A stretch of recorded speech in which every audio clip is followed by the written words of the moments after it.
All right, let's do it. This is Alex with Duck Cinema. Uh, got a Duck Cinema shirt today.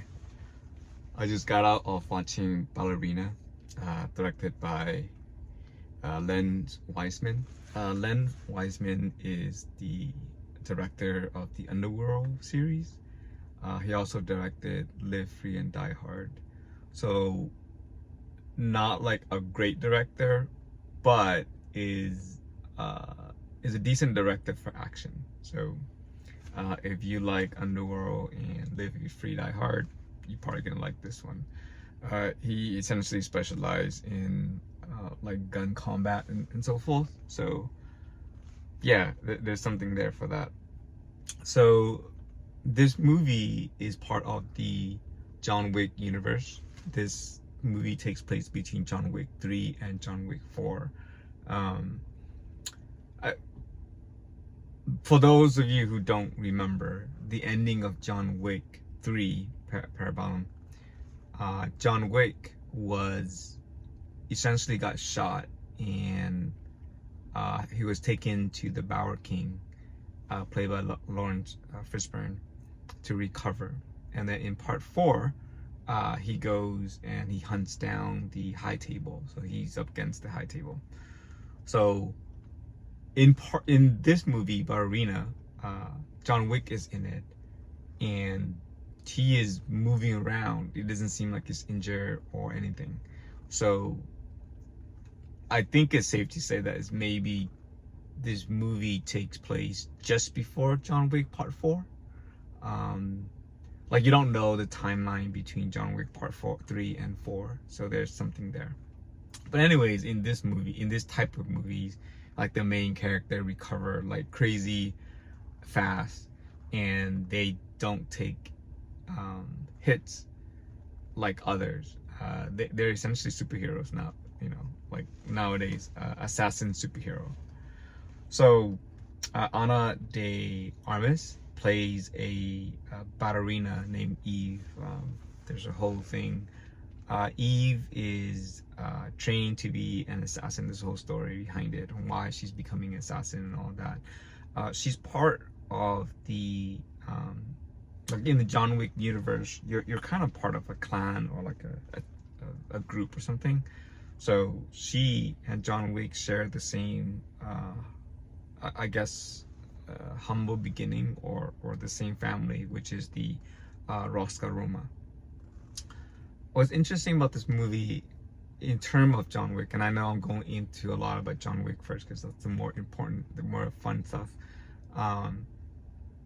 Eve met John in part 3 at the beginning, if I remember.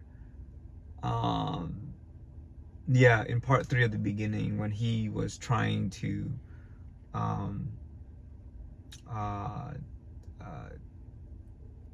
in part 3 at the beginning, he was trying to get passage, and the Rosca Roma helped him get passage. Anyways, Ana de Armas, you may not know. Well, she is she's in many movies that I actually like. I like her a lot in Blade Runner 2049, and also she was also in man, what other film? There was a lot.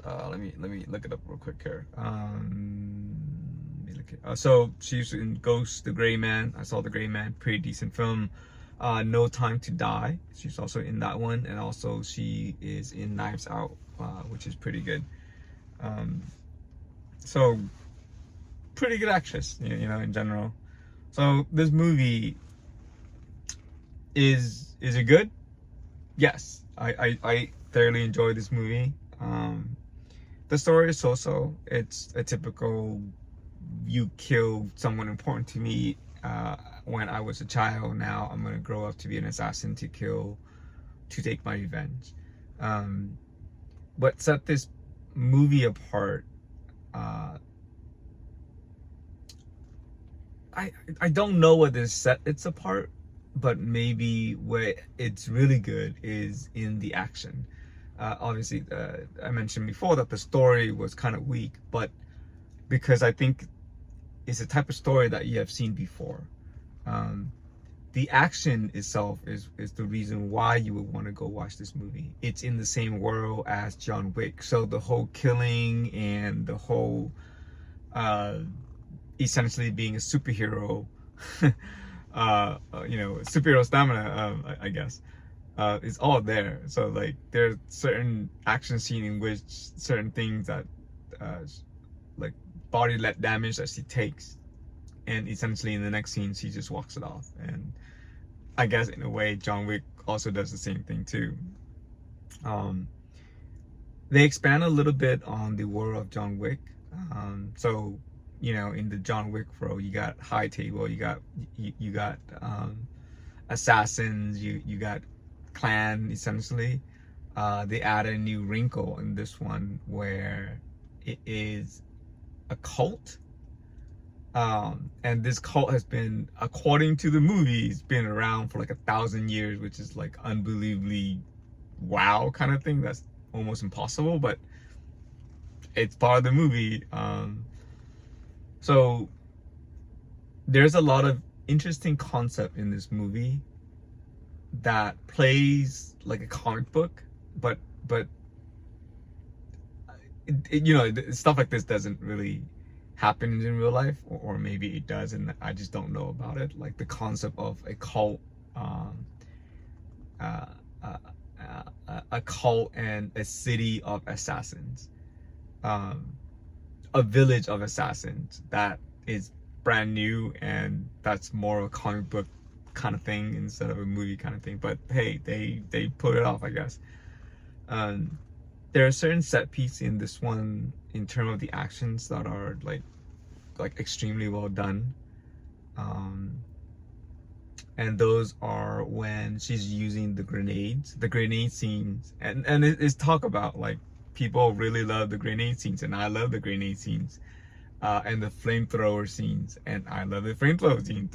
It's the two set pieces that are like amazing. The fight is the fight. If you've seen John Wick, you kind of see how the fight kind of progress. This movie will be remembered because it is in the part of the John Wick movie, but it's also because of those two scenes that I just mentioned.